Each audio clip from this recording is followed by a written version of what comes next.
we Yeah, go. you can go ahead Am I and good to start. take it away? Yes, go Okay. ahead, please, Judge. Okay. Evening, everyone. I'm glad that many of you could make it. I know September is kind of when things start to come a little bit back to life in our lives. So I'm glad so many of you were able to carve out some time. It's a very exciting night. So tonight we have Grace Bombulum with us, which is a fabulous name, by the way. I am personally going to change my name to that. It's the coolest name I've ever heard. But here, I'm going to read your bio now. And so, with a distinguished background in geology and an impressive array of experiences, Grace brings a wealth of knowledge to the realm of forestry management. Holding a Bachelor of Science in Geology and Geophysics, whoa, with a focus on groundwater and environmental studies from Missouri Science and Tech, as well as a master's degree in geology specializing in economic geology and hydrogeology from the University of Missouri, their academic journey has been one of deep exploration into the Earth's intricacies. Grace currently serves as the forest geologist for the Tonto National Forest, apparently housed out of Globe, as you were saying, a role that involves the management of geological resources and the implementation of effective strategies in fire management. Their commitment to education and outreach shines through their involvement with Skype as Scientists, where they engage with students to foster an understanding of the natural world. And Grace actually just informed me this week that they have also been communicating with the San Carlos Apache College with the intent to bring the college's first ever Intro to Geology course to the community. I know you're very excited. I'm excited by proxy, so I'm glad to hear about that. And their dedication has also led them to present their insights at the Geological Society of America, further cementing their reputation as a passionate advocate for informed land management. And just as the rules of engagement for tonight, Grace has said that they are super enthusiastic about questions. So if you guys have questions, you feel free to unmute yourself and ask in real time, or if you want me to ask during, if it seems like something that should be answered right away, if you put it in the chat, I'll bring it up. Otherwise, if you have some questions that you want to be answered later, I will be happy to read those off to Grace at the end. And with that, I will let you take it away, Grace. Thanks for being here. Awesome. Thanks for that really good introduction. I'm really happy to be here. I really love outreach, and I think it's really important for people to understand public lands, and because it is kind of complicated. So I've been with the Forest Service for about 5 years now, and before that I was a hydrology intern for the Mark Twain in Missouri. So I wasn't technically a federal employee. It was like this work program. So I've been familiarizing myself with the Forest Service for, oh gosh, a long time now, and I'm still just getting the hang of it. So, because there's a lot to it. So we'll just go right in. And yes, please, if you have any questions, let me know. And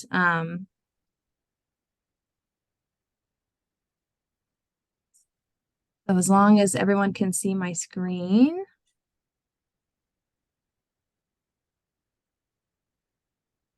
All right. Am I sharing and can you see it? We can see it. Yes, I can see it. Perfect. So today, I'm going to go into an overview of the Forest Service. And essentially, yeah, we do have 190, give or take 2 million acres of national forest lands. We have 155 national forests. We have a lot of roads that we manage. You know, we have about 1 billion visitors a year. And just speaking from the Tonto's perspective, we have a lot of visitors, and I'll go over that later, compared to most national forests, because we are kind of an urban forest because we're so close to the Phoenix metropolitan area and Payson. And so we have a pretty substantial amount of people. And we are a multiple use concept agency. And so we'll go over that in a little bit too. Whereas the Park Service is a preservation, the Forest Service is a conservation. And so we manage the surface disturbance on the land and its many uses. And we have a lot of employees. So the structure of the Forest Service is essentially you have an overarching branch, which is the Washington office, and it's broken up into 9 regions. Region 7 got absorbed into a, I believe it was Region 8, but technically Region 7 is something called Enterprise, and they work within the Forest Service as a group of folks that work remotely, and they're almost like an action team, and they get sent out to forests that like need very specific work done that we might not have the help or the expertise to do. And then it's from regional level, it gets broken down to the national forest and grasslands level. And then it gets broken down from there into ranger districts. So essentially, this is what the whole US looks like, according to the Forest Service. And so Hawaii is also included in Region 5, and Alaska is its own region because it's so large. One of the largest national forests in the Forest Service is the Tongass, which is about 30 million acres. So it's huge. And so it requires its own region and its own regional guidance. So where we are, we're the southwestern region. So we are Region 3. So where I work is the Tonto National Forest, and this is probably the forest that most folks are going to be familiar with if they're from the Phoenix metropolitan area. It's broken up into 6 ranger districts. And so like we talked about before, we have a regional office that dictates leadership to the forest. Then the forest dictates that leadership down to the district rangers. And so you can see that our districts are pretty large. Most of them are like 480,000 acres, give or take. And, you know, that's a lot of land to manage because a lot of national parks are about the size of a ranger district for a national forest for the most part. And so you can see it's a lot of land to cover. And so the Tonto National Forest is, about 2.9 million acres, and it is the 6th largest national forest among all the national forests. So that's pretty cool. And the reason that the Tonto National Forest was established was it was to create a protection for the Salt River watershed for the water that goes into Phoenix. And it was the location for the first major reclamation project was the Roosevelt Dam and Tonto Basin Ranger District. So it's a pretty cool forest. When I explain different areas of the forest, I like to hold up my hand because to me it looks like a mitten. So I guess I stole that from, Michigan, but because on the Globe Ranger District, that little area right there, that's by Fort Apache Reservation in the San Carlos, we call that the thumb.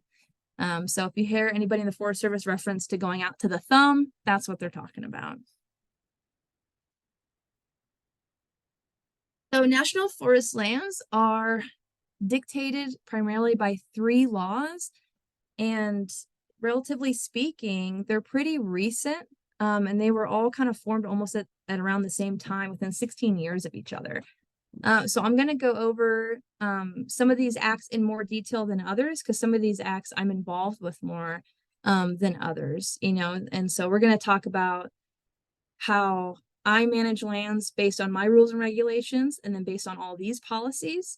And if you talk to anybody in the Forest Service who maybe is a range specialist or anybody who is lands, they will have all their own different codes and regulations, and then it all falls under these 3 primary laws. So first is the Multiple Use Sustained Yield Act from 1960. And so this is really important to kind of understand how forest lands are managed, because this act says that national forests shall be administered for outdoor recreation, range, timber, watershed, wildlife, fish, and minerals for multiple use and sustained yield of the products and services obtained therefrom. And so I underline minerals because that's a part of my job, and that's why I work for the Forest Service. But as you can see, it is a land of many uses. And so we're supposed to be managing recreation, range, timber, watershed, wildlife, and fish.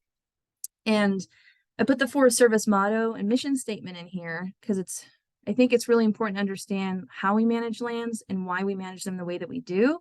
And though, for many folks, it's not always perfect, I think it's a good set of checks and balances because of the public involvement and all these different areas where y'all can be involved and make sure that your voices are heard so that it's sustainable. And so it's essentially sustainable management. So the Forest Service's motto is caring for the land and serving people. And our mission statement is sustain the health, diversity, and productivity of the nation's forests and grasslands to meet the needs of present and future generations. And so a lot of times when decisions are made, they usually have these statements in mind. So the National Environmental Policy Act of 1970, it requires environmental analysis to assess the nature of importance of the physical, biological, social, and economic effects of projects and activities. And all environmental analysis require public notification and an opportunity to provide input. And that's where, you know, organizations like yours comes in. And I think it's really important because I feel like a lot of times in the general public, they might not know to get on lists, and they might not know to understand to look for when we have an action in the Forest Service to be able to, because 3 million acres is a lot to manage. And sometimes recreators have more eyes on the land than maybe I do, because I'm a forest-wide resource. And so I manage a program for 3 million acres, and I finally got my positions filled. So I finally have 2 or 3 employees back. But 2 or 3 employees still for 3 million acres, you know, we can only be so many places at the same time. And this is where I think it's really important to have public input. So this Grace, diagram if I could interrupt really quickly. Yeah, and absolutely. maybe you're about to explain that, but what does public input look like? Like if we were going to attend that session, what kind of things would you be specifically looking for from the public that you think would be valuable to your program? Yeah, so whenever we do any kind of action that's like an environmental assessment or an EA or an EIS, an environmental impact statement, usually there is an email or a letter that goes out to neighborhoods and proponents and people that we think would be affected by the decision. And if you feel like you're not getting those messages, you can actually contact your local national forest and ask to be put on their listserv of all actions that are happening on the forest and be sent information whenever we're going into an input. And so it depends on the project, but you know, say the project was in an area where you thought you noticed maybe a bird species that's important to you and you think is important, and you looked at the wildlife report and it says they didn't find any. So maybe you can put in the message that, hey, you know, I've been in the area since like 1995, and I've witnessed this species of bird in this particular spot, you know, for the past, you know, 35 years. So, you know, can I have the wildlife specialist go in there and look again?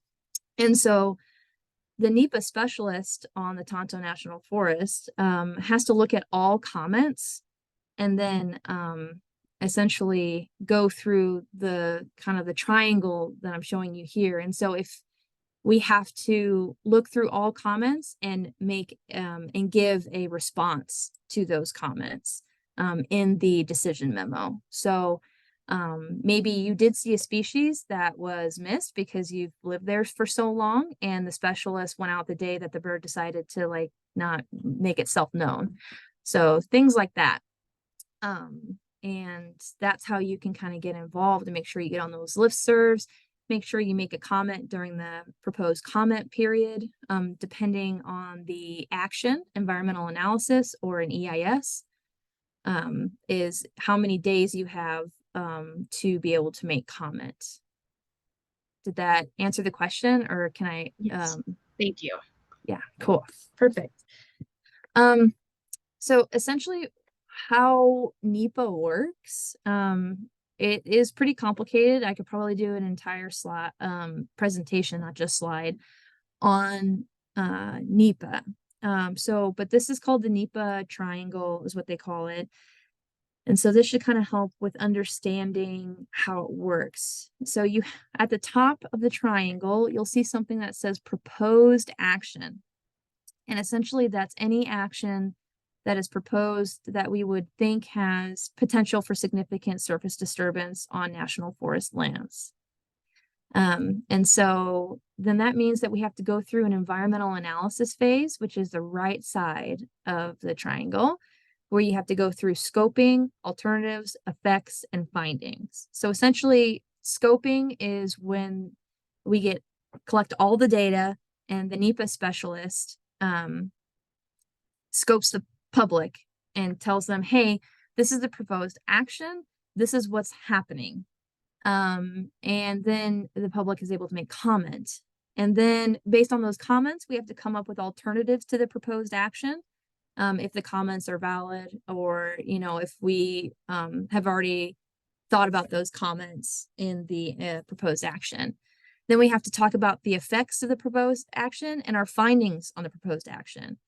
And if our findings feel that it is going to be like a significant disturbance where the environment will be impacted and it probably won't go back to its natural state, is usually when then we have to go through an EIS. So a pretty famous EIS would be like Carlotta Copper on the Globe Ranger District, near Top of the World and a little bit further east of Superior.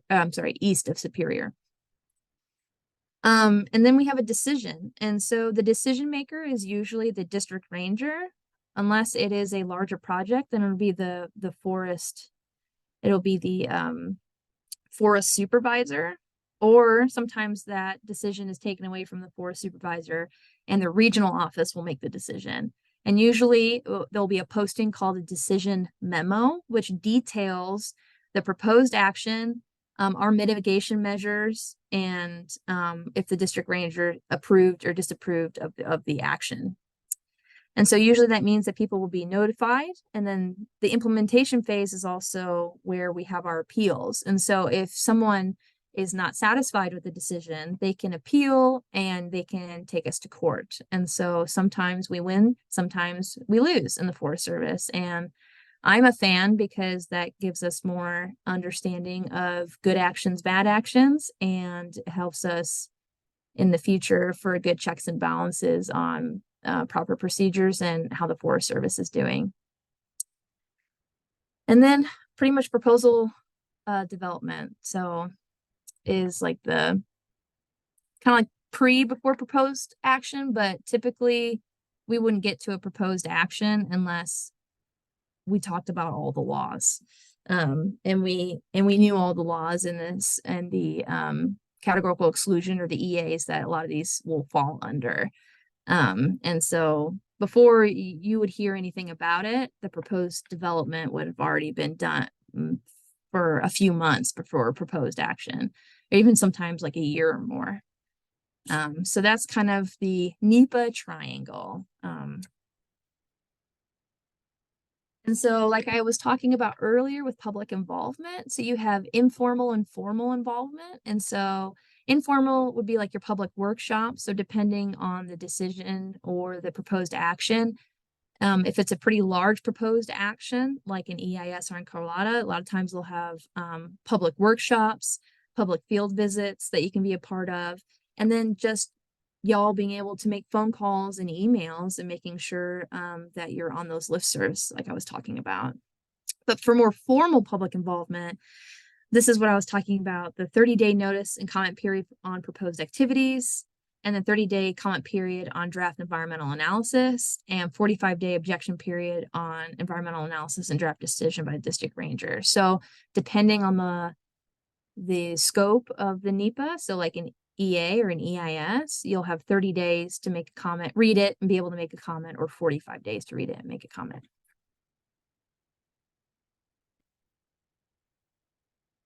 And so the other act that really affects the Forest Service is the National Forest Management Act of 1976. And this requires that each national forest implements a long-term strategic resource management plan for each unit based on multiple use, sustain, yield principles. And so the Forest Service has a they call it a forest plan from 1985, and it's had 31 amendments since 1985. And so actually currently the forest plan is posted for 2022, and we are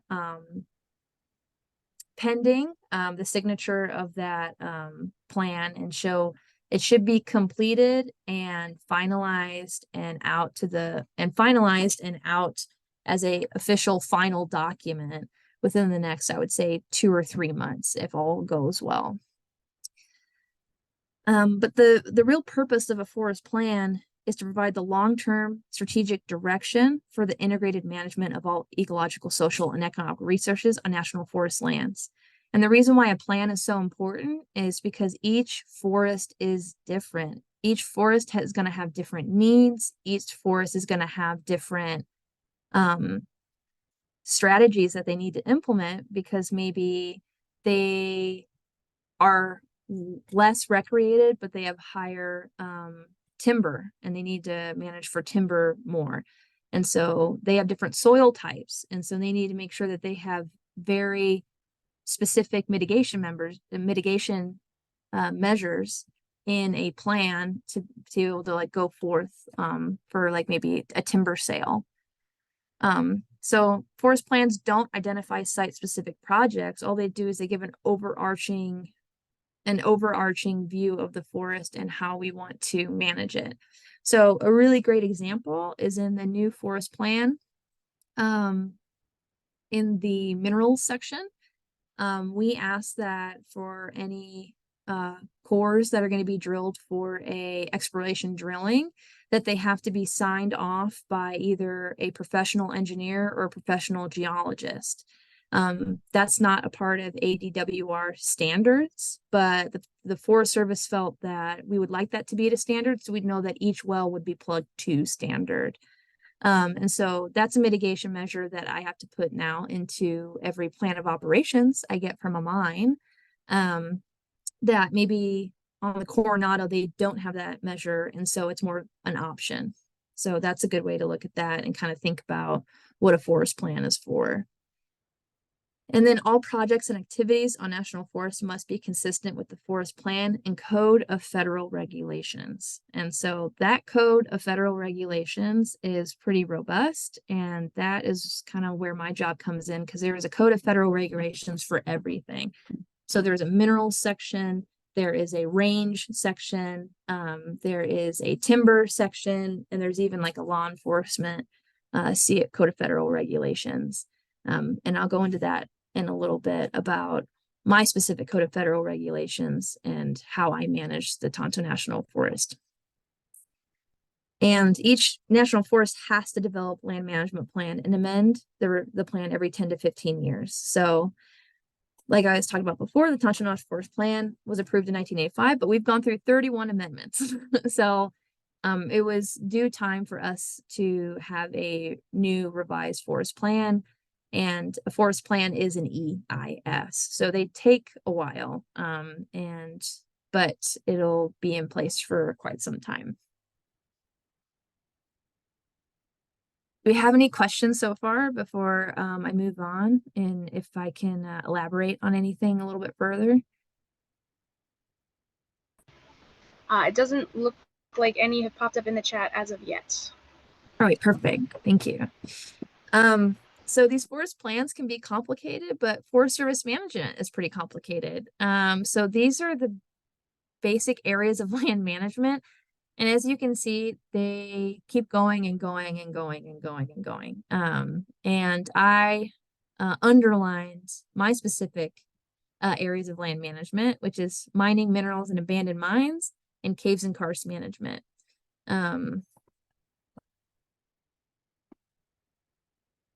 All right, so getting to the fun stuff, minerals and geology management. So the Forest Service Minerals and Geology Management Program promotes sustainable use and enjoyment of mineral and geologic resources on USDA national forests and grasslands. The Minerals and Geology Management Program administers mineral and geologic resources. I think it's probably one of the most important ones because we have a lot of laws that affect us to this day that were established in 1872. So land management can be a little complicated with minerals because claims are all through the Bureau of Land Management.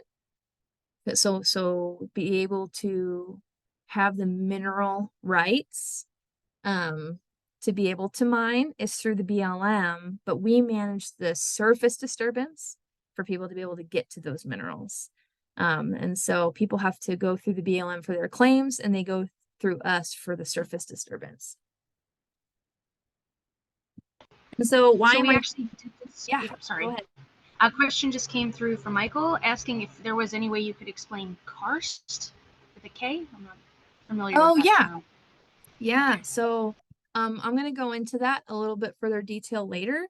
But caves and karst. So karst is a geological term for the type of rock that is easily dissolvable and erodible in like water is a good. So think of limestone, gypsum, and things like that. And so usually karst creates caves, sinkholes, and can technically be considered a geohazard as well.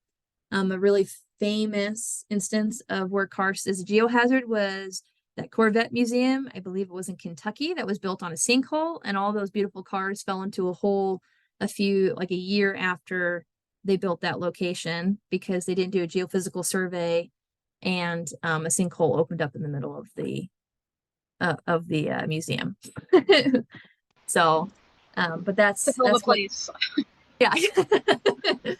So that's what karst is considered. And so there's a beautiful example is these karst pillars in China, where if you Google image those, they're absolutely gorgeous. It's KARST, and essentially just have these big features that are left over from everything else that got eroded around it. And people usually have like these boats in the water next to these huge limestone pillars. So it's pretty cool. Awesome, thank you. I've never even heard that term before, so this is extra exciting for me. Yeah, good. Well, we have a ton of karst and payson, and we have a lot of caves, and I'm going to go over cave management today as well, because that's something that I also manage. So it's one of my more of my passions, because being from Missouri, it's known as the cave state, and we have a lot of karst, and a lot of our water is affected by caves and karst because of all the limestone in Missouri. But the main reason why I work for the Forest Service is because of this 1872 mining law. And this mining law essentially declared that all valuable mineral deposits in land belonging to the United States are free and open to exploration and purchase. And so essentially most lands are open to mineral entry. And there's some caveats to that, like a lot of the lands on the East Coast are in different land status, and so some of those are unable to be mined or be able to file claims. But being from the Southwest and a Western state, that affects us to this day. So this law has been amended a few times just for clarity, essentially. So, it classified mineral commodities into 3 distinct groups. So locatable, which is like copper, silver, gold; leasable, which is coal and gas; and saleable, which is mineral materials or that aggregate that you see on roadways. And so I talked about CFRs before, and so my regulation that I get to quote to miners and proponents and people that are interested in mineral collecting is the 36 CFR 228 subpart A regs. So I just say that's 228 regs usually.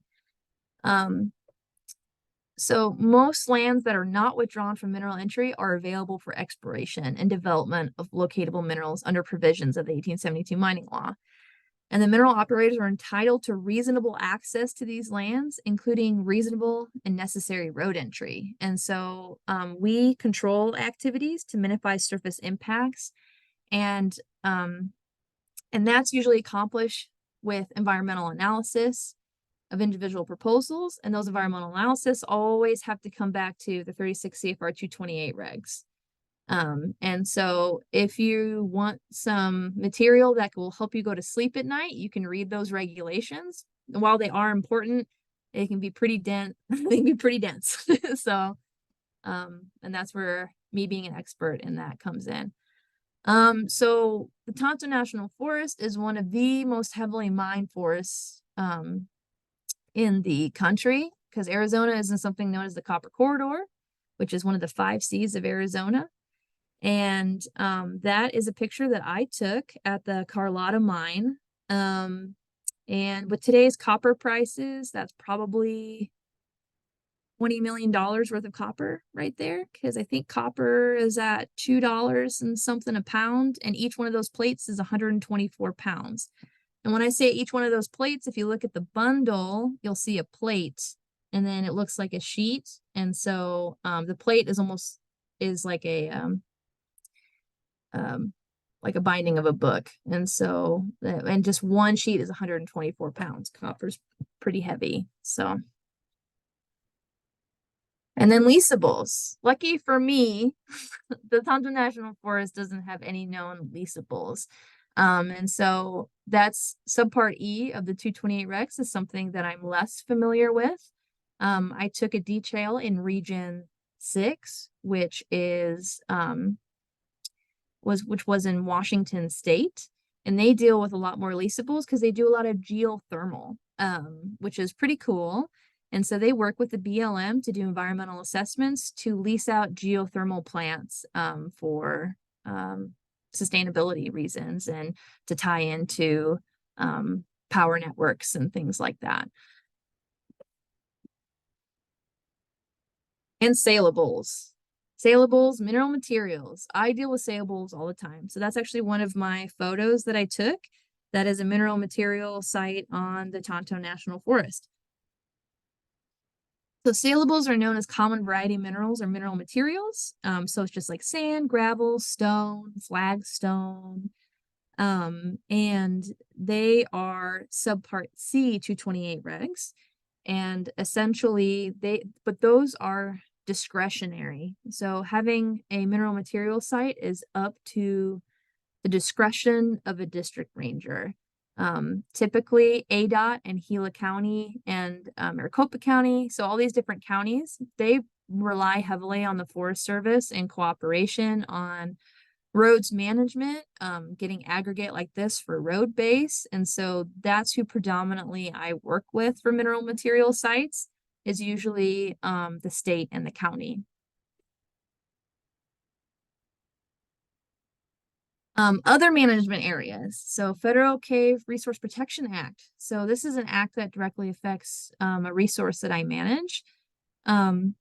So this act was to secure and protect and preserve significant caves on federal lands for the perpetual use, enjoyment, and benefit of all people. So caves are amazing. So I'm in both of those photos, and that's my hand on the very left photo. So I do go caving for part of my job, and it's wonderful. It's not for everybody. A lot of people don't necessarily like tight spaces, but that's a beautiful picture of a really awesome flowstone. And all these pictures are from the Tonto National Forest. And so we have a very robust cave program, actually. We have 96 known caves on the Tonto National Forest. And as of this year, we've been working with the Central Arizona Grotto. And as of this year, we actually have 26 significant caves on the Tonto National Forest. And to be considered significant, usually there's, I believe, 7 criteria that you have to meet. So you have like hydrology, biology, educational, and then also heritage. And so some of these sites have been designated significant because they were used in the past by the I believe it's the Slato people.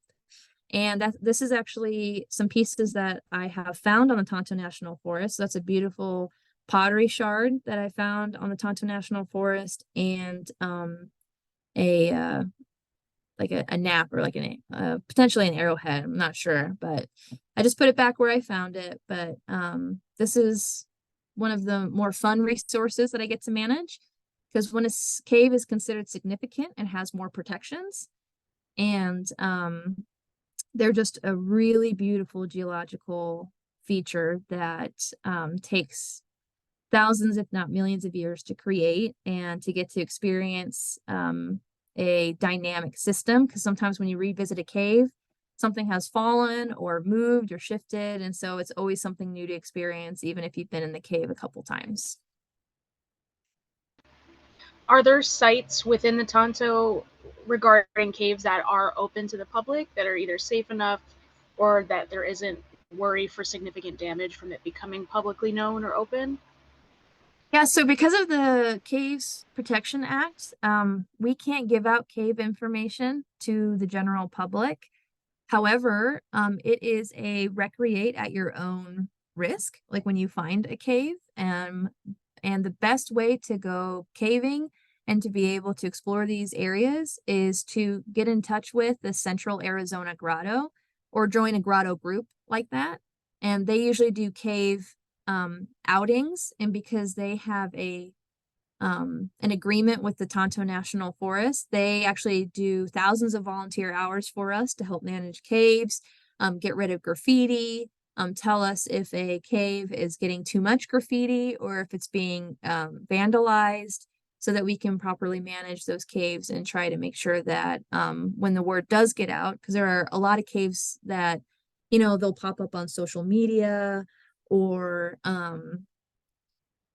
they just word of mouth in like the area, they will start to get more hammered by the general public. And so we usually try to gate a cave if we can, if we know that that's happening.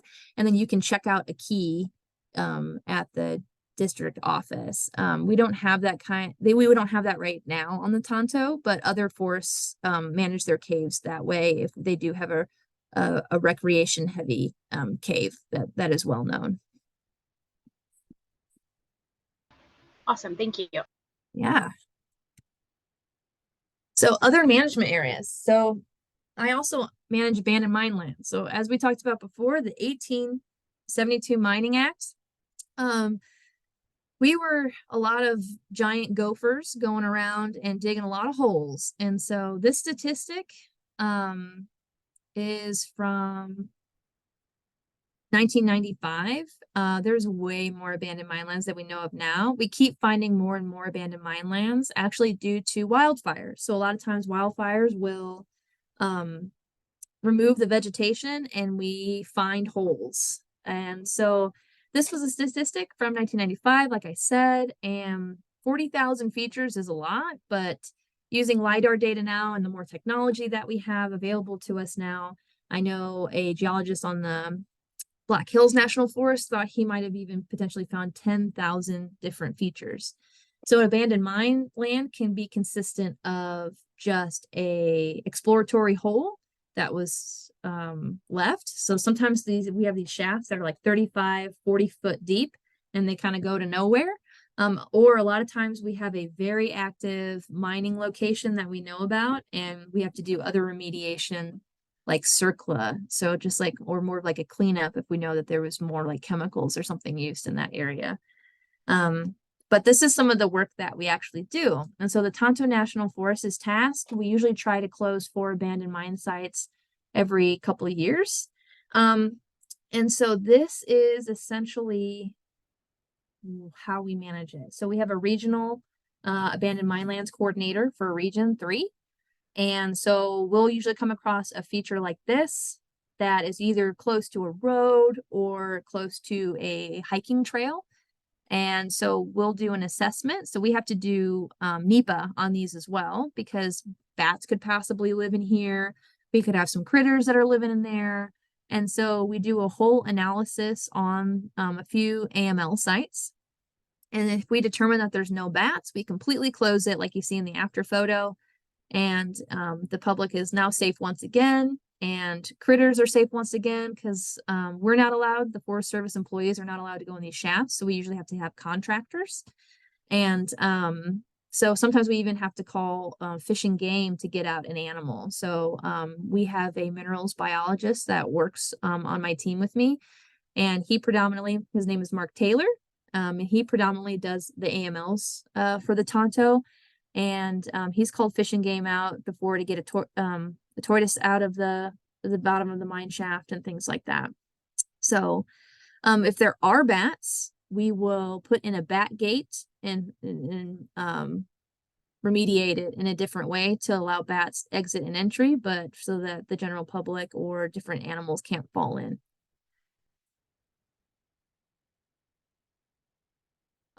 And then I also manage geohazards. And so geohazards are the result of natural and active geological processes. And they are caused by nothing more than just the earth and its and how dynamic it can be. So this is a photo of Elephant Rock, which is considered an arch. An arch is considered a geohazard because sometimes arches do collapse. So if we know that someone's walking, say they have a hiking trail and they're walking underneath an arch, we might ask that maybe the recreation group might want to move the trail around the arch so that if one day it does collapse, we don't have rocks falling on people's heads. And so this photo is really cool, and I got to add this in right before this talk because the Arizona Geological Survey got in contact with me and they started doing the landslide using LiDAR data to kind of look at some of these road corridors. And the Tonto National Forest is really unique because we have like 8 really extensive highways that go throughout the Tonto National Forest. And so we are now in coordination with the Arizona Geological Survey, and Chad got a hold of me to show me this really beautiful picture of a landslide going over a road. And it's pretty cool because we can see landslides way better now than we ever could on the ground. This would probably be way less impressive if you were standing there because sometimes they're really hard to see. But we're going to start trying to map more geohazards, and the Forest Service is usually better about this because of our burned area emergency response plans, also known as BEAR. So any fire that's over 500 acres, we have to do an assessment on like landslides and hydrology and culverts. And so usually we have a better understanding of like the burned area and the potential land and the potential for slides. But I wanted to start doing more proactive work. And so it was great that the Arizona Geological Survey got a hold of me because I've been wanting to start this work actually this year. And so it just seemed pretty serendipitous. So, but there is so many other resources and divisions to talk about. So not only do I do what I just discussed for my day job, I also do resource advising, which is called REEF work. And I go out on fires and help firefighters not create more environmental damage than they have to. And so I wear many hats on a fire. And so I'm fire line qualified. And I go out there and I say, hey, if you're going to put in a dozer line, can you move it 30 feet to the right so you can avoid a riparian area that has this endangered fish? Or can you move it 30 feet to the right because there's actually a heritage site and you could damage that, and that's been there, and indigenous peoples consider that land sacred. So resource advising is hard work. It's very dynamic. You're working with a lot of firefighters that want to put out the fire, and so you're trying to manage the resource on top of trying to make sure the resource isn't going to burn. And so we have people that are archaeologists. They'll go out there and walk with a dozer so that if they find any artifacts or things like that, the dozer will stop and the archaeologist will flag it. Yeah, so I also do burned area emergency response, like I talked about before. So that's after fire action. So once the fire is considered controlled, usually about 75% contained / controlled. We will do an analysis on the burned area and make sure that we will send that report to the Washington office for funds if we need to make culverts bigger, or if we need to manage an area and make signs that say, burned watershed, be careful, things like that. So resource advising can be a whole other talk. That can be a whole talk in and of itself. It's really cool. It's slightly complicated because you have to know the intricacies of the fire world. But I absolutely love resource advising, and I get to see really beautiful areas of the country. And so a lot of times I'll go off forest for these. So this photo of me on a fire was taken in Colorado, and I was on the Williams Fork fire. And so if there's any additional questions, I would love to hear it. I love this photo because it was our science trip on the Upper Salt River. And that's many of my colleagues that are in that photo. So there's me, behind me is Camden Brunner, our South Zone wildlife biologist, and our botanist is in this photo, our hydrologists are in this photo, our fire ecologist is in this photo, and some of our river crew and river crew volunteers are in this photo. It was a really great trip. We spent 4 days on the Upper Salt. I got to see tons of geology, and it was beautiful and a little scary because there's a lot of rapids out there. So we went over a class 3.5 rapid. It was 3.5 because Brian couldn't make up his mind if it was a 3 or a 4 that day. And Brian is one of our river guides that has been working with the Tonto National Forest river crew for, oh my gosh, years.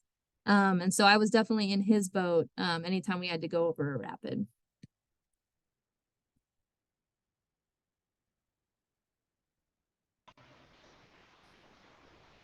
Okay. All right. Karen asked, are you involved in head cutting mitigation?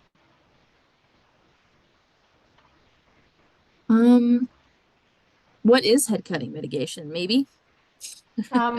This is Karen. It's where, like, maybe in riparian areas, where water flows, or in burn areas where water flows and channelizes on the ground, that makes deep cuts into the land, that basically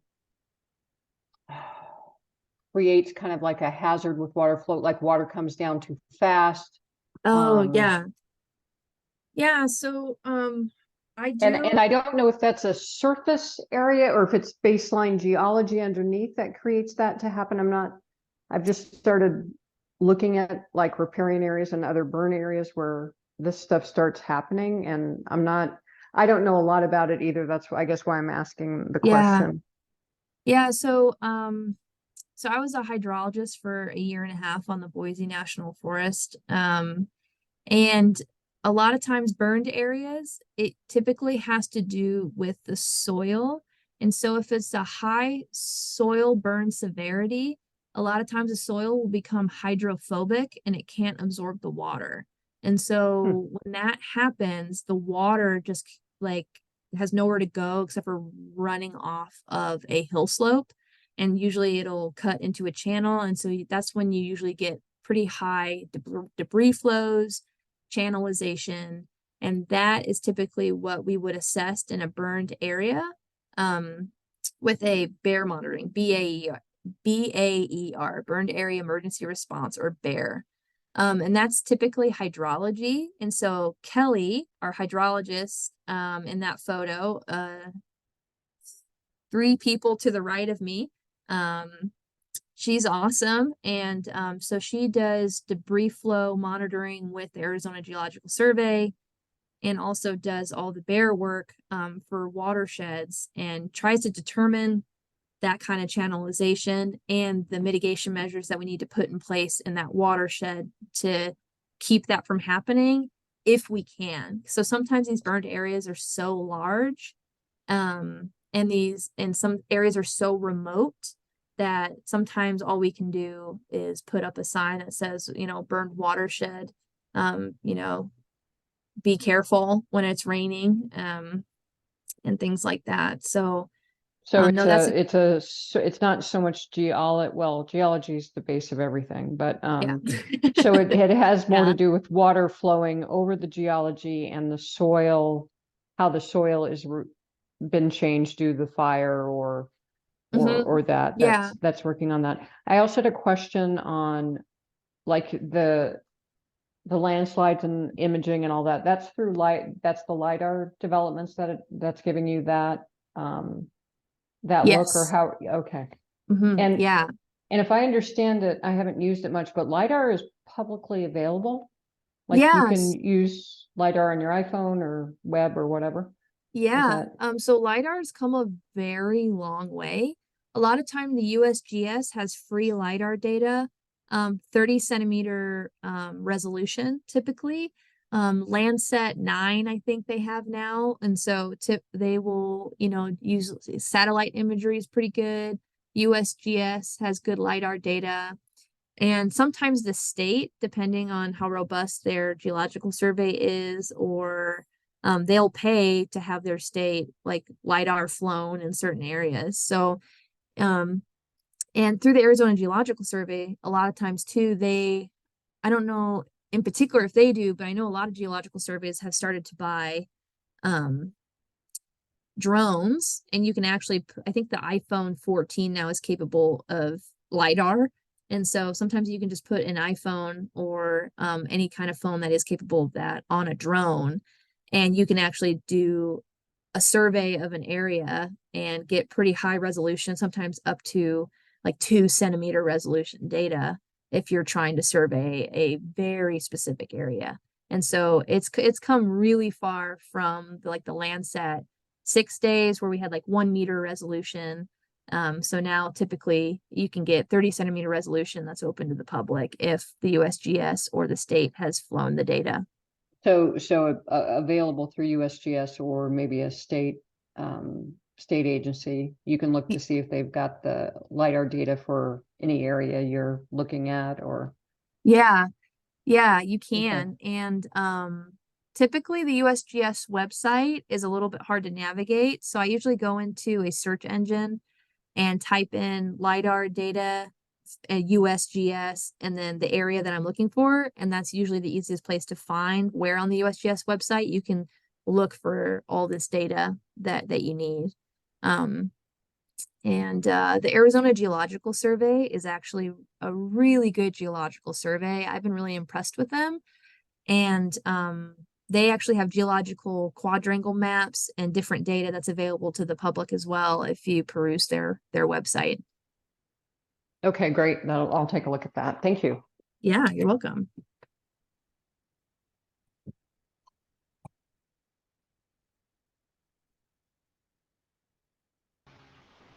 Okay, I first want to say how impressed I am at the idea of that team and that picture that you had. And you said some of them are volunteers. That is who is managing almost 3 million acres of land. Like, that is truly insane to me. And you guys are amazing, especially in light of all the, heavy permitting stuff you have to do, which is hard for, I think, anyone human, at least by my perspective. So you are my hero.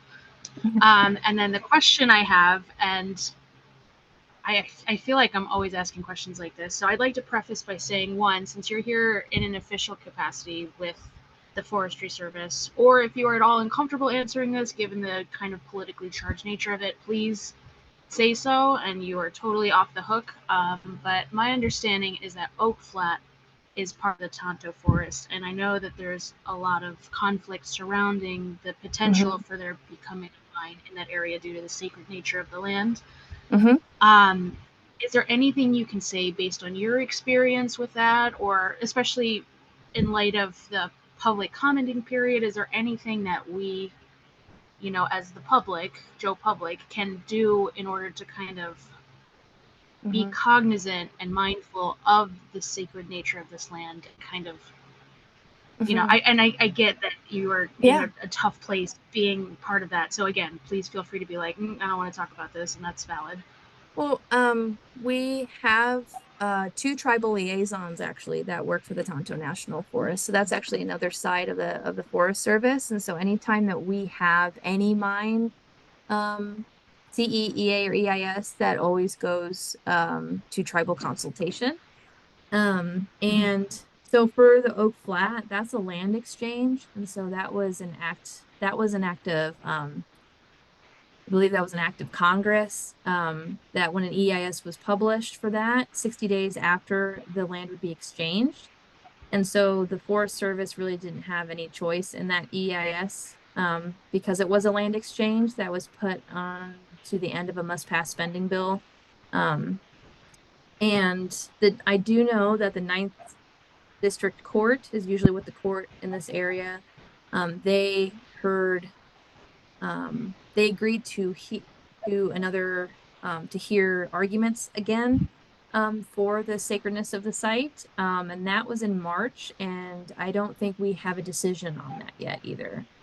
So that's about as much as I can say that isn't already like kind of open to the public, because a lot of times, even in my position, that's so high up and out that that's as much as I know as well. And so Resolution is the mine that's out there. They own the magma mine, so they have pieces of private parcel that's next to Oak Flat. And I work with them because they do have an EA for, they're able to do locatable drilling still with their claims and things like that. So I work with them in that regard, but with the land exchange and all that, that's with the regional office and now and in the court system now too. So you'll Thank probably you for know at the sharing. same time I know. Yeah. Okay.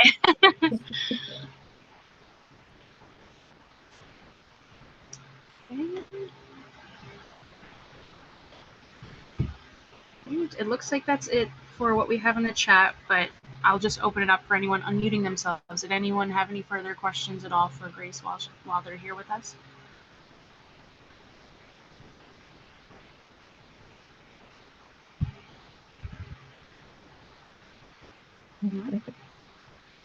Okay, well, thank you again so much for being here with us and for doing all the work that you do. Again, you were incredible.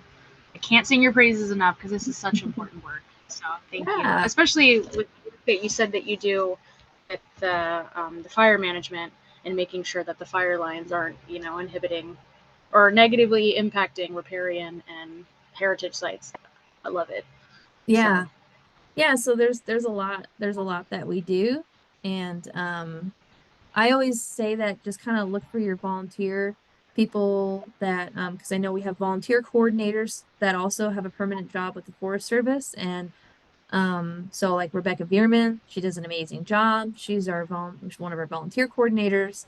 And I offer students and anybody in the public, if they want to sign a volunteer form and go out with me in the field for the day, um, just kind of to expose people about like what a district looks like and then what it's like to be out in the forest. So I have a Ford Bronco and I go to some pretty crazy places because that's where all the mines are and where people are mining and stuff, and everyone thinks they found the lost Dutchman or something. So I'm always trying to like go out there and try to make sure folks are behaving themselves. And just today I just got an inquiry from the Payson Ranger District about a guy that says he has a claim and he was wondering if it was okay if he took his bobcat out there.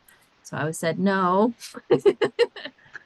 Things like that. And so just it's always a constant battle between educating the public and then also making sure that we're doing prevention too, because sometimes people just truly don't know, and these laws can be pretty complicated. Okay. Well, thank you again for your time tonight, Grace. This has been Yeah, wonderful. awesome. Just one question, please. Yeah, go for it. So could you just expand a little bit, Grace, on this last point about sign up as a volunteer and tag along with you for the day? Yeah. Open the can of worms. Yeah. Yeah, so usually what I do is you just sign a volunteer form, and I work Monday through Thursday. Usually I work 4 10s, so I'm usually on at 7 and done by 5:30. And I usually will take, a lot of times they've been students, a lot that I meet, and they want to see what it's like to work in the Forest Service. But you just email me and we fill out a volunteer form, and I figure out a date that we'd like to meet. And I just set up a whole field day so I can show people around and kind of expose them to the Forest Service and what I do for minerals and geology. Because I have to do bond calculations. I mean, there's a lot that goes into it that could be, the talk could have gone for like 4 hours, someone would have probably fallen asleep, so. But yeah, so contact me, fill out a volunteer form. We figure out a day to go out together, and So we go. how many people would you take with you? Just one to sign up, or is it the 2 or 3 or? Well, it depends. So usually it's just 1 or 2. If you wanted to do a whole event with like a group of folks, then I would get a hold of Rebecca Veerman and we get like a little volunteer like form agreement thing together. I know my predecessor actually did a geology Jeep tour for a group before. So he led the Jeeps out and then showed folks like a whole bunch of different geology on this loop. But typically 1 to 2 is fine. And if you get like more than that, a lot of times Rebecca gets on my case and we have to go a little bit more detail. Okay, very good. Thank you. Thank you. Yeah, no problem. Great. So are you okay if I share your email with that in mind Yeah, in absolutely. the chat? Please do. Okay. Yeah. And you had Rebecca Dearman is the volunteer coordinator as well. I don't have her email, but I will put that in the chat. And then there was a question too for what's the youngest age would you allow to volunteer? Well, anyone. And could we do a master naturalist Jeep? Potentially. So, the youngest that I've had volunteer is, I think right now 14 with parental consent. That's also in the volunteer form. And she actually has a scout project on the Payson Ranger District. And her family's actually involved with the Central Arizona Grotto. And so the scouts are going to do a project for, on the Payson Ranger District. They all have to fill out volunteer forms to be able to come on the forest and, like ride in our vehicles with us, things like that. So I would say that was like the youngest, would probably be like probably 13 and up to enjoy that. Being a Jeep. But there's always outreach things that I do too. So we do First Fridays in Globe. So I usually go out when we have like a geology First Friday, and I have like a whole bunch of rocks and cave things to display. I'm totally comfortable going and doing a guest lecture, like things like this, even in person at like schools and things like that, because I feel like a lot of folks don't know about geology management in the Forest Service and don't even know about the Forest Service. So we have some folks around Globe that go, "What's the Forest Service?" So that's why I try to get out and make sure that we have a presence, because it's right out your back door. It's public lands. So